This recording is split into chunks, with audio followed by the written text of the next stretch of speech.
Hi everyone, Alan from Newlands Nursery. Welcome to today's 5-Minute Friday, and as you can see from here, we've got a lovely geranium which I've grown in this pot, and what I want to do is get it more suitable to take through the winter.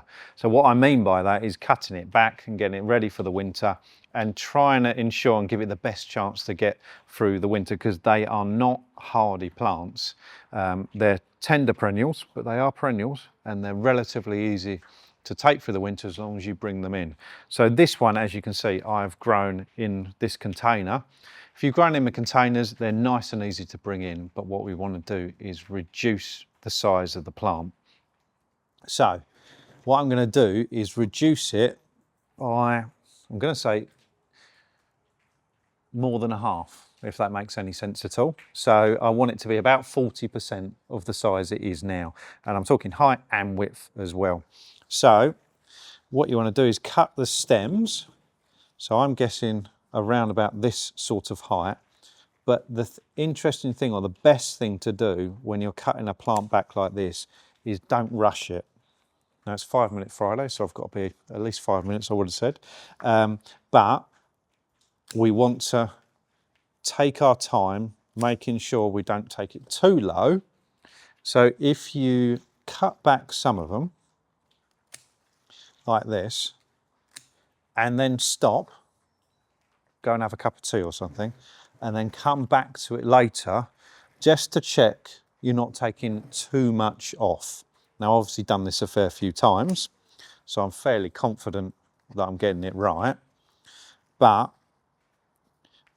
once you cut something off, you cannot put it back on.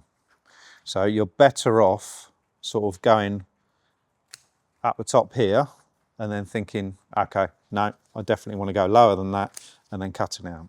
So we're reducing the size of the plant. This really does help take it through the winter. Okay, so it also makes it much more manageable if you're going to pick this plant up and put it in your conservatory, because this certainly isn't the biggest geranium we've got. We've got massive ones, and you can't afford to use your whole conservatory or your windowsill up with the plant. Certainly this one, if you stuck it on your windowsill, it would have used up all the light. So it's as simple as that. I then work my way round any leaves which you're going to get, any leaves that got a bit of damage on them, take those off and work your way around the plant. And even more important than cutting it back, which is important, is you bring it in before the first frosts, because a frost will kill it, and reduce the amount you water in it.